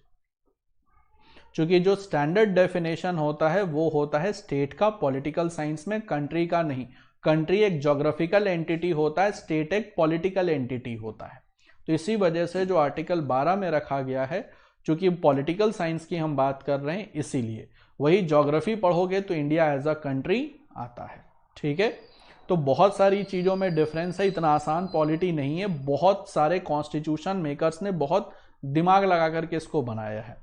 तो यहां पर इंडिया एज अ स्टेट है ना कि इंडिया एज अ कंट्री। ठीक है, ना कि बिहार, यूपी, एमपी की बात हो रही है, यहां इंडिया एज अ स्टेट की बात हो रही है। क्लियर हो गया होगा, उम्मीद करता हूं सबको। अब आते हैं आर्टिकल 13 पर। आर्टिकल 13 कहता है कि the law inconsistent with fundamental right shall be declared void, यानी कोई भी कानून जो मौलिक अधिकारों का विरोध करता है उसे निरस्त कर दिया जाएगा। तो जो भी कानून मौलिक अधिकारों का विरोध करता है उस कानून को निरस्त यानी कैंसल या वॉइड कर दिया जाएगा। तो इस चीज को ध्यान रखना कि कभी भी कोई भी कानून बनाती है भारत सरकार तो वो हमेशा देखती है कि वो कभी भी फंडामेंटल राइट्स के अगेंस्ट में ना जाए, और अगर फंडामेंटल राइट्स के अगेंस्ट में कानून चला गया तो उस कानून को डिक्लेयर कर दिया जाएगा नल एंड वॉइड, यानी उस कानून को कैंसिल आउट कर दिया जाएगा। इसी को हम कहते हैं doctrine of judicial review. Doctrine of judicial review. और इस डॉक्ट्रिन ऑफ जुडिशियल रिव्यू का भी कॉन्सेप्ट हमने लिया है अमेरिका से। यानी जुडिशियल रिव्यू कहता है कि कोई भी कानून जो फंडामेंटल राइट्स के अगेंस्ट में जाएगा उस कानून को कैंसल आउट कर दिया जाएगा, यानी उस कानून को कैंसिल कर दिया जाएगा या वॉइड कर दिया जाएगा। तो ये था आर्टिकल 13 जो था आपका डॉक्ट्रिन ऑफ जुडिशियल रिव्यू से। नेक्स्ट आते हैं आर्टिकल 14 पर। आर्टिकल 14 कहता है कि the state shall not deny any person equality before law and equal protection of laws, यानी भारत के नागरिकों को विधि के समक्ष समानता और विधि के समक्ष समान अधिकारों को सुनिश्चित करना है। तो यहां पर दो चीजें हमें मिल गई, एक मिला विधि के समक्ष समानता और दूसरा मिला विधि के समक्ष समान अधिकार। अब इन दोनों में अंतर क्या होता है, ध्यान रखिएगा स्टूडेंट्स। सबसे पहले हम लोग बात करेंगे विधि के समक्ष समानता की। देखो, विधि के समक्ष समानता की बात करें तो इसका सिंपल सा मतलब होता है everyone is equal in the eyes of law. पहले मैं फोटो हटा देता हूं ताकि मैं आपको अच्छे से समझा सकूं। देखो, सबसे पहले बात करते हैं इक्वालिटी बिफोर लॉ की। इक्वालिटी बिफोर लॉ जो है ये कॉन्सेप्ट है ब्रिटेन का। तो कॉन्सेप्ट दिया हुआ है ब्रिटेन का और इस कॉन्सेप्ट का जो नेचर है नेगेटिव। कॉन्सेप्ट दिया हुआ है ब्रिटेन का और इसका नेचर है नेगेटिव। और नेचर नेगेटिव इसीलिए है चूंकि इसके डेफिनेशन में आती है बात कि everyone is equal in eyes of law. कानून की नजर में सभी बराबर हैं, जबकि ऐसा होता नहीं है। कानून की नजर में भारत में सब लोग बराबर नहीं हैं, चूंकि इसके एक्सेप्शंस भी हैं, लाइक प्रेसिडेंट, गवर्नर, ये सारे इसके एक्सेप्शंस हैं। इनके लिए कानून बराबर नहीं होता कि अगर इनसे कोई क्राइम वगैरह कमिट हो जाता है तो जब तक ये अपने पद पर हैं तब तक इनके अगेंस्ट में ना तो कोई सिविल केस फाइल होता है ना तो कोई क्रिमिनल केस फाइल होता है। और वही अगर आप देखोगे equality before law, equal protection of law में, इक्वल प्रोटेक्शन ऑफ लॉ में इसका कॉन्सेप्ट हमने लिया है यूएसए से और इसका जो नेचर है पॉजिटिव। और पॉजिटिव नेचर इस वजह से है चूंकि इसका डेफिनेशन कहता है कि equal treatment in equal condition.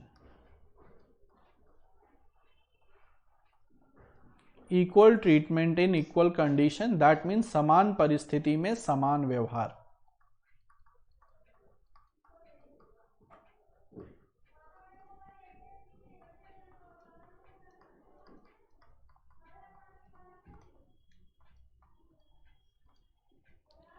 यानी अगर कंडीशन सेम है तो ट्रीटमेंट भी सेम मिलेगा। इसमें आपका एक फॉरेन एम्बेसडर भी आ जाते हैं, एक फॉरेन एम्बेसडर को भी रखा जाता है exception of equality before law में। तो डेफिनेशन कहता है इक्वल प्रोटेक्शन ऑफ लॉ का कि यूएसए का कॉन्सेप्ट है, नेचर है पॉजिटिव, और इसका डेफिनेशन कहता है equal treatment in equal condition, that means समान परिस्थिति में समान व्यवहार।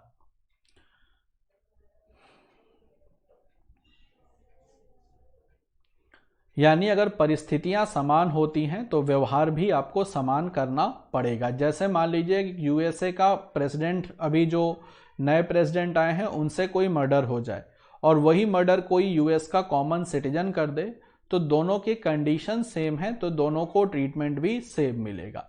ऐसा नहीं कि कोई यूएस का प्रेसिडेंट है तो उसको कोई स्पेशल ट्रीटमेंट मिल गया और कोई यूएसए का कॉमन सिटीजन है तो उसको पूरा का पूरा उस पर पूरा का पूरा लॉ एप्लीकेबल होगा। अगर दोनों के कंडीशन सेम है तो दोनों को ट्रीटमेंट भी सेम मिलेगा। इसी को कहते हैं समान परिस्थिति में समान व्यवहार, यानी इक्वल प्रोटेक्शन ऑफ लॉज, और एक है इक्वालिटी बिफोर लॉ। ठीक है, मैं थोड़ा साफ लिखने की कोशिश करूंगा क्योंकि ये जब सेशन ऑफिस से लिया जाता है तो इसके बाद एक स्लाइड रहती है जिसमें हम लोग आराम से समझा देते हैं।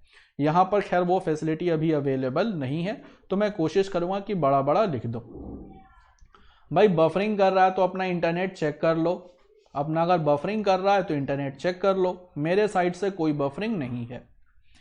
तो भाई सबको ध्यान रखना है कि the state shall not deny. देखो यहां पर मना कर रहा है, नॉट वर्ड यूज है, यानी सीधा ये निगेटिव ऑब्लिगेशन है, यानी कि राज्य को और देश को क्या नहीं करना चाहिए ये बताया गया है। तो ध्यान रखना जहां जहां नॉट लगा हुआ है तो समझ जाओ कि ये निगेटिव ऑब्लिगेशन है। इसलिए मैंने कहा था कि फंडामेंटल राइट्स निगेटिव ऑब्लिगेशन है, यानी यहां पर जनता को और देश और सरकार को क्या नहीं करना चाहिए ये बताया जाता है। तो आई होप यहां तक सबको बातें क्लियर हो गई होंगी। आर्टिकल 14 समझ में आ गया होगा। क्लियर है सबको? आर्टिकल 14 ये कहता है इक्वालिटी बिफोर लॉ और equal protection of law. Equality before law का मतलब है कि कानून की नज़र में सभी बराबर हैं, लेकिन ऐसा होता नहीं है कि कानून की नज़र में सब बराबर हों। प्रेसिडेंट, गवर्नर, फॉरेन एम्बेसडर इसके एक्सेप्शंस होते हैं। और वही इक्वल प्रोटेक्शन ऑफ लॉ में जो होता है वो एक पॉजिटिव ऑब्लिगेशन है, चूंकि इसका कॉन्सेप्ट लिया हुआ है यूएसए से। और सीधा कहते हैं समान परिस्थिति में समान व्यवहार, कि अगर आपका कंडीशन सेम है तो ट्रीटमेंट भी सेम मिलेगा, जो मैंने अमेरिका के राष्ट्रपति के डेफिनेशन से आपको क्लियर किया। देखो, ब्रिटेन में चलता है इक्वालिटी बिफोर लॉ, यूएस में चलता है इक्वल प्रोटेक्शन ऑफ लॉ। तो इंडिया में क्या चलता है? इंडिया में चलता है दोनों। इंडिया में इक्वालिटी बिफोर लॉ भी चलता है और इक्वल प्रोटेक्शन ऑफ लॉ भी चलता है। तो इंडिया में ध्यान रखिएगा स्टूडेंट्स, दोनों चलता है, इक्वालिटी बिफोर लॉ और साथ ही साथ इक्वल प्रोटेक्शन ऑफ लॉज। यहां तक सबको आई होप बात समझ में आ गया होगा। अब हम लोग बात करेंगे नेक्स्ट इंपॉर्टेंट आर्टिकल की, वो है आर्टिकल 15। देखिए, अब बात करते हैं आर्टिकल 15 की।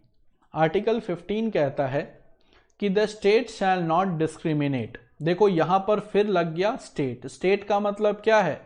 India as a state.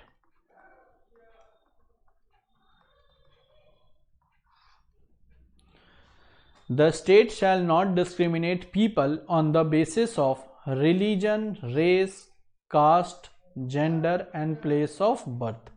यानी इंडिया एज अ स्टेट कभी भी डिस्क्रिमिनेट नहीं करता अपने लोगों के बीच में religion, race, caste, gender and place of birth के बीच में। यानी 5 बेसिस पर डिस्क्रिमिनेशन अलाउड नहीं है। इक्वल प्रोटेक्शन ऑफ लॉ का मतलब होता है भाई कि समान परिस्थिति में समान व्यवहार, यानी अगर कंडीशन सेम है तो ट्रीटमेंट भी सेम मिलेगा। जैसे अगर यूएस के राष्ट्रपति से कोई मर्डर हो जाए इंटेंशनली, तो उनको भी वही सजा मिलेगी जो एक यूएसए के कॉमन सिटीजन को सजा मिलती है। तो इसी वजह से कहते हैं इसको समान परिस्थिति में समान व्यवहार। ठीक है मनीष, तो आई होप अब आपको समझ में आ गया होगा इक्वल प्रोटेक्शन ऑफ लॉज। अब देखो, आर्टिकल 15 कहता है the state shall not discriminate people on the basis of religion, race, caste, gender and place of birth. लेकिन ऐसा बिल्कुल नहीं है, इसके एक्सेप्शंस हैं। तो अगर मैं एक्सेप्शन की बात करूं तो आर्टिकल 15 क्लॉज 2 कहता है कि however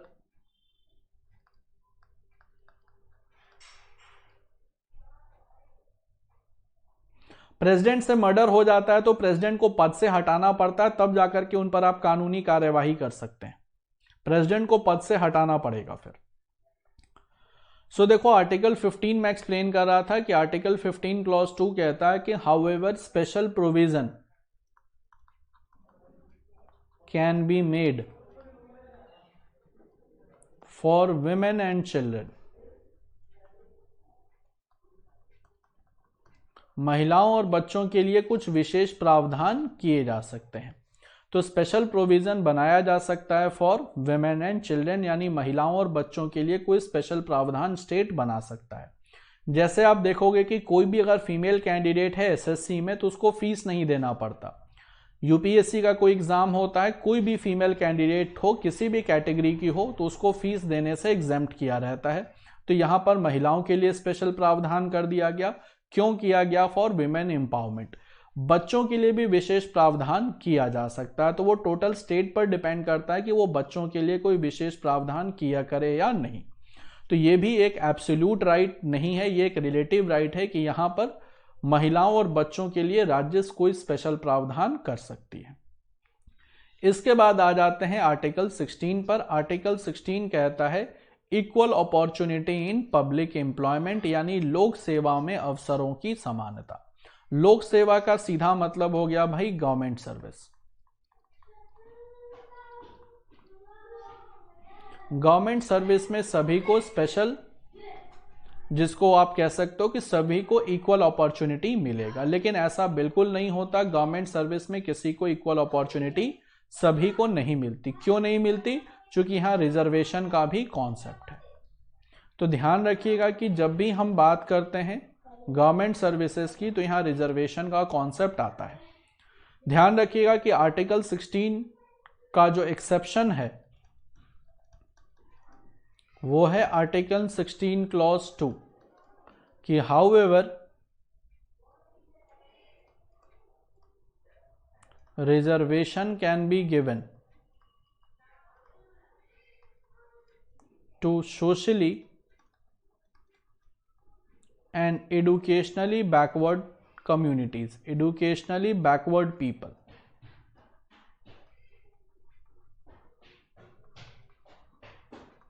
socially and educationally backward people का मतलब हो गया भाई SC ST रिजर्वेशन। तो SC ST रिजर्वेशन चलता है।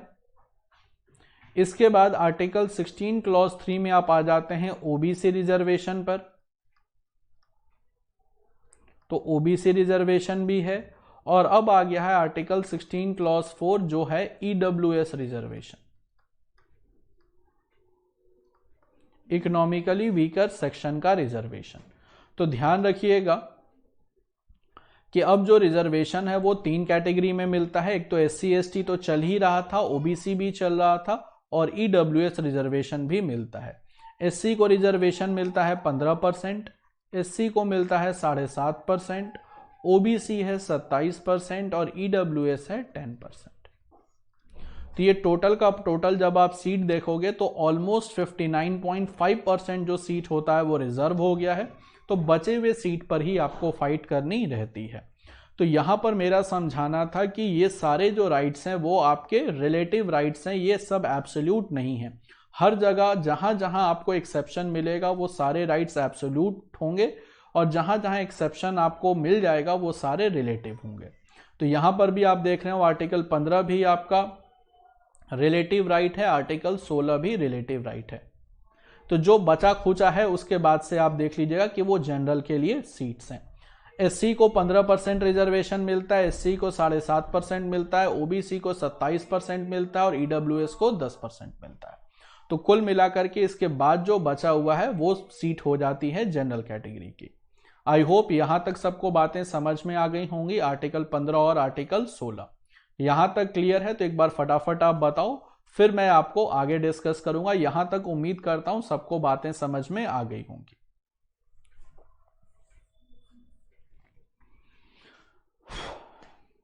यहां तक किसी को कोई डाउट, क्वेरी, कंफ्यूजन है? ये मैंने आपको बता दिया SC ST OBC रिजर्वेशन का क्या क्राइटेरिया है इंडिया में। इक्वल अपॉर्चुनिटी नहीं प्रोवाइड किया जा सकता भाई, सिर्फ कहा गया है कि लोक सेवा में सभी को अवसरों सबको अवसर समान देंगे, हालांकि मिलता नहीं है। क्लास चलेगी 2:30 बजे तक। अगर आपको इक्वल अपॉर्चुनिटी प्रोवाइड करना है, रिजर्वेशन हटा दीजिए, सबको इक्वल अपॉर्चुनिटी मिल जाएगा। लेकिन चूंकि इंडिया में रिजर्वेशन का कॉन्सेप्ट है तब इसी वजह से ये चीजें नहीं होती। हाँ, EWS अमेंडमेंट करके ऐड किया गया है, ठीक है। 3 बजे से आप लोग की किस चीज की क्लास है भाई, थोड़ा बता दीजिए। 3 बजे से कौन सी चीज की क्लास है आपकी, किस सब्जेक्ट की है 3 बजे से? हाँ, बचा हुआ जो सीट होता है वही जनरल के लिए होता है, ठीक है। बचा हुआ सीट जनरल के लिए होता है। चलिए, हिस्ट्री की क्लास है, अच्छा। हिस्ट्री दुबे सर ले रहे होंगे ना? ठीक है, मैं समझ गया। हिस्ट्री राजेंद्र दुबे सर ले रहे होंगे ना? चलिए, बहुत अच्छा। अब बात कर लेते हैं आर्टिकल 17 की। आर्टिकल 17 जो कहता है वो है abolition of untouchability. Abolition of untouchability का सीधा सीधा मतलब हो गया अस्पृश्यता का अंत, और अस्पृश्यता का मतलब हो गया छुआछूत का अंत।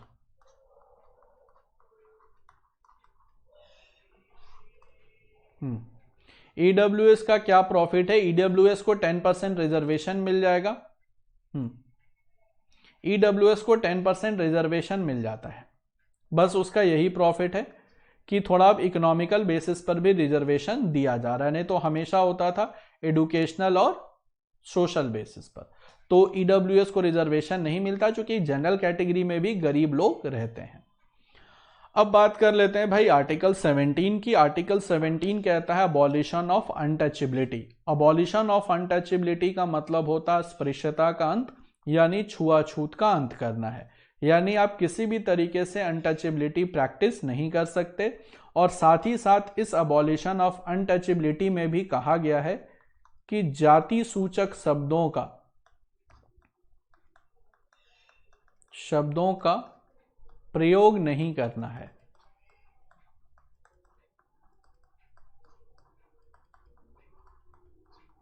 इसमें यह भी कहा गया है कि जाति सूचक शब्दों का प्रयोग नहीं करना। तो बहुत सारे लोग होते हैं जो किसी पर्टिकुलर जाति को गाली के टाइप से यूज करते हैं, यानी एक अब्यूजिव फॉर्म में यूज करते हैं। तो जाति सूचक शब्दों का प्रयोग नहीं करना है।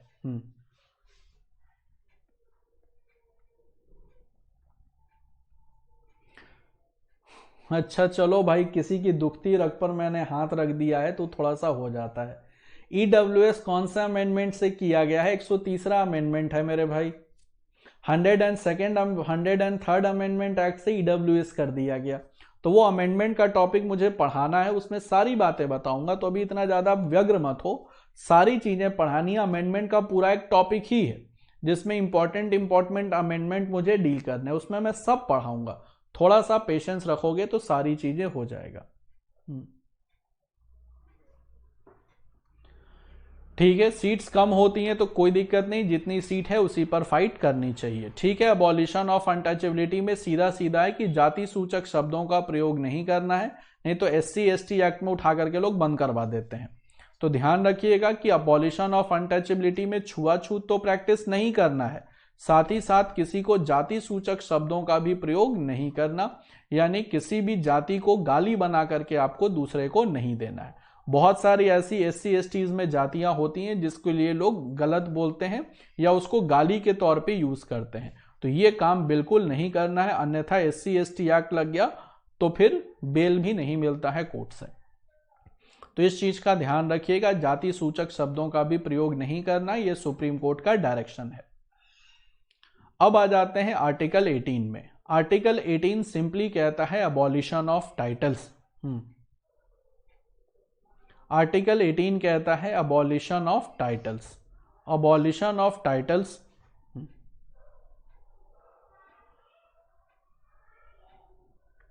यानी उपाधियों का अंत। अब कैसी उपाधियों का अंत करना है?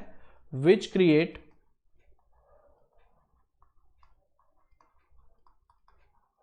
Artificial social barrier. तो उन उपाधियों का अंत करना है जो आर्टिफिशियल सोशल बैरियर क्रिएट करते हैं। आर्टिफिशियल सोशल बैरियर का मतलब है सामाजिक रूप से विभेद क्रिएट करते हैं। अब देखो इसमें जैसे उपाधियों का कैसा अंत हो गया, जैसे किसी को राय बहादुर की उपाधि मिली, राय बहादुर की उपाधि मिली, राय बहादुर, खान बहादुर, सर की उपाधि मिलती थी, नाइटहुड की उपाधि मिलती थी। तो ये सारी उपाधियां मिलती थी कि जब भी ब्रिटिश सरकार के द्वारा भारत के लोगों को,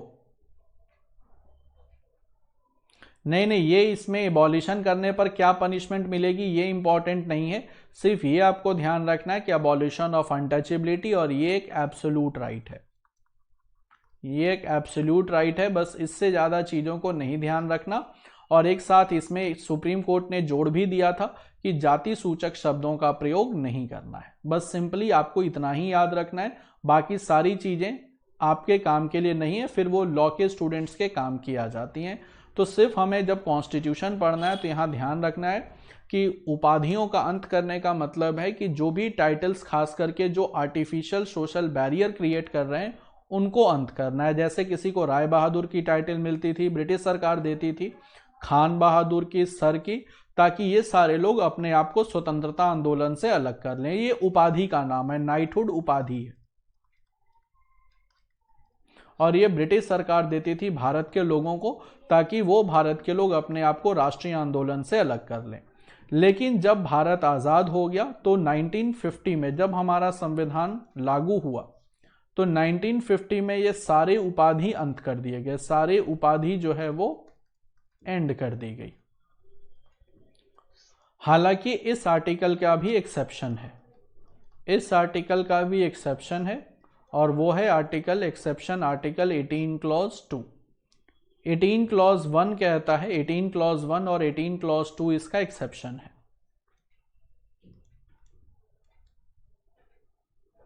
आर्टिकल 18 कहता है कि however military,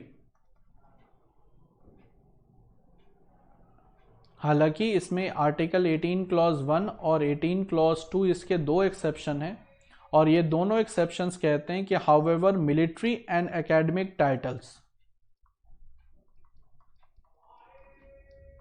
can be used.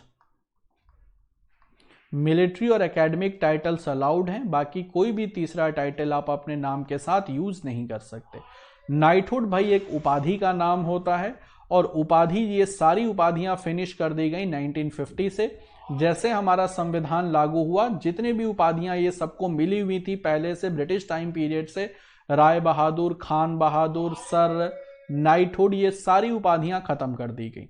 सिर्फ दो उपाधि बची हुई है जो हमारा एक्सेप्शन है आर्टिकल 18 क्लॉज 1 और 18 क्लॉज 2 में, कि मिलिट्री और एकेडमिक टाइटल को रिटेन रखना है। जैसे कोई भी मिलिट्री का ऑफिसर है जिसको मिला हुआ है परमवीर चक्र, तो वो नाम के साथ परमवीर चक्र लिख सकता है। किसी को महावीर चक्र मिला है तो नाम के साथ महावीर चक्र लिख सकता है। किसी को सेना मेडल मिला है तो नाम के साथ सेना मेडल लिख सकता है। कोई आर्मी में कैप्टन है तो वो अपने नाम के साथ कैप्टन लिख सकता है, मेजर लिख सकता है। तो ये सारी मिलिट्री टाइटल्स हैं। एकेडमिक टाइटल का मतलब हो गया कि जैसे डॉक्टर हो गया, कोई प्रोफेसर है, कोई चार्टेड अकाउंटेंट है, तो इस टाइप का जो टाइटल मिलता है, जो आप एक पढ़ाई कंप्लीट करने के बाद लेते हैं, उसे हम कहते हैं एकेडमिक टाइटल। तो मिलिट्री और एकेडमिक टाइटल अलाउड हैं, बाकी तीसरा किसी भी टाइप का टाइटल अलाउड नहीं है। तो कई बार एक्सेप्शन पूछ लिए जाते हैं, ऐसा बिल्कुल नहीं है कि एक्सेप्शन नहीं पूछा जाता। जिसके जिसके एक्सेप्शन है वो एग्जाम में आपसे पूछे जाते ही हैं। आईएएस आईपीएस कोई टाइटल नहीं होता, ये पोस्ट का नाम है, ये पद का नाम है, यानी सर्विसेज का नाम है आईएएस आईपीएस। कोई टाइटल नहीं होता कि वो आईएएस है। आईएएस आईपीएस जो है वो सर्विसेज के नाम है।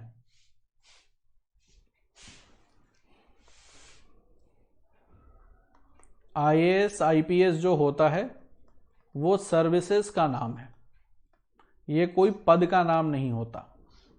आईएएस का कोई पद नहीं होता, आईएएस की सर्विस होती है। तो आई होप यहां तक सबको, उम्मीद करता हूं समझ में आ गया होगा आर्टिकल 17 और आर्टिकल 18। यहां तक सबको क्लियर है? तो ये तो बात हो गई आपकी आर्टिकल 18। हाँ, मेजर ये सारे पोस्ट होते हैं, मेजर सर्विस नहीं होता, पोस्ट होता है। आईएएस में कोई सर्विस नहीं होता, आईएएस में लोग डीएम बनते हैं, वो पद होता है। ठीक है, ये मत समझ लेना कि आईएएस आईपीएस सर्विस ये पोस्ट है, ये पद का नाम है। आईपीएस में भी बहुत सारे पोस्ट होते हैं, जैसे एसपी है, एसपी है, डीआईजी है, आईजी है, ये सारे पद होते हैं। मिलिट्री में कैप्टन, मेजर, ये सारे पद का नाम है, ये सर्विस का नाम नहीं है।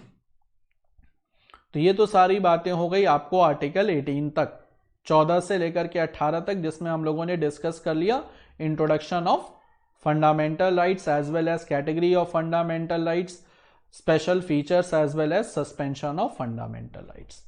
अब आ जाते हैं क्वेश्चन आंसर के सेशन पर। हर सेशन में कुछ क्वेश्चन आंसर होंगे, जिससे आपका टॉपिक पूरा का पूरा क्विकली रिवाइज हो जाएगा। तो सबसे पहले क्वेश्चन आंसर के सेशन पर अब आएंगे, और ये हर सेशन में होगा ताकि आपको एक क्विक रिवीजन मिल सके जो भी टॉपिक अभी तक आपने पढ़ा है। पहला क्वेश्चन है कि भाई संविधान के किस भाग को मैग्ना कार्टा कहा जाता है? भारत के संविधान के किस भाग को मैग्ना कार्टा कहा जाता है? पार्ट 1, पार्ट 2, पार्ट 3 या पार्ट 4? भारत के संविधान के किस भाग को कहते हैं मैग्ना कार्टा? देखिए, भारत के संविधान के भाग 3 को कहा जाता है Magna carta of Indian constitution. Part 3 जो डील करता है फंडामेंटल राइट्स को।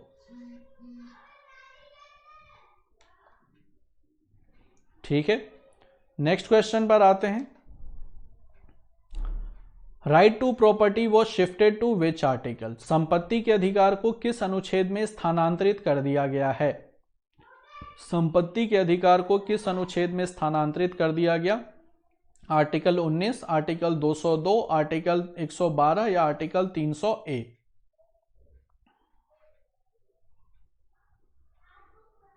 तो संपत्ति के अधिकार को जो स्थानांतरित किया गया है वो आर्टिकल 300A में किया गया।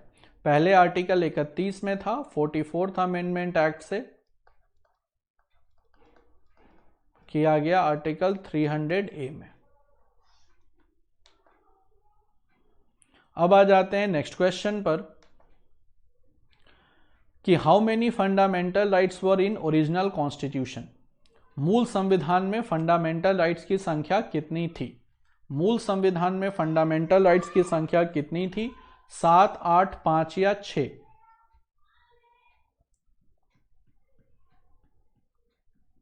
मूल संविधान में जो फंडामेंटल राइट्स की संख्या थी वो थी 7 और प्रेजेंट कॉन्स्टिट्यूशन में है 6। ओरिजिनल कॉन्स्टिट्यूशन में थी 7।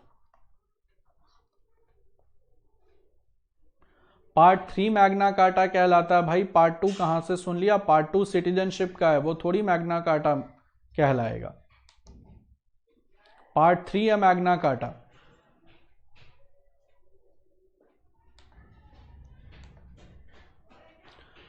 अब आ जाते हैं नेक्स्ट क्वेश्चन पर। Which fundamental act, which amendment act replace right to property from fundamental rights? Fundamental rights को राइट टू प्रॉपर्टी को किस फंडामेंटल राइट से हटा दिया गया? फंडामेंटल राइट्स, राइट टू जो प्रॉपर्टी था पहले फंडामेंटल राइट था, उसे किस संविधान संशोधन के द्वारा हटाया गया?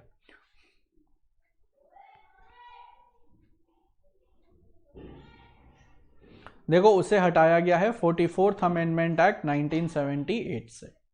तो 44th अमेंडमेंट एक्ट 1978 से इसे हटा दिया गया, राइट टू प्रॉपर्टी को। अब आ जाते हैं नेक्स्ट क्वेश्चन पर। Which fundamental right can not be suspended during emergency? Which fundamental right can not be suspended during emergency? Article 20, article 21, both A and B और नन ऑफ द अबव?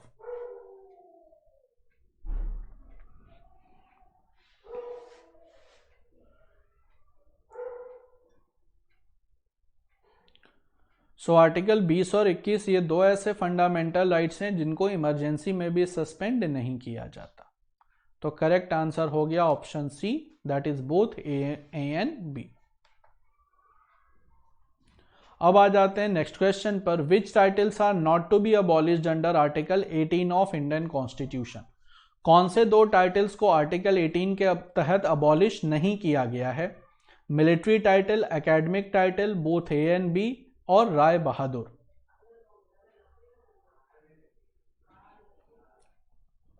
देखो उपाधियों का अंत नहीं करने की बात की गई है अनुच्छेद 18 में। तो अनुच्छेद 18 में ये दो टाइटल्स को एबॉलिश नहीं किया गया है, मिलिट्री टाइटल और एकेडमिक टाइटल। तो करेक्ट आंसर होगा बोथ ए एंड बी।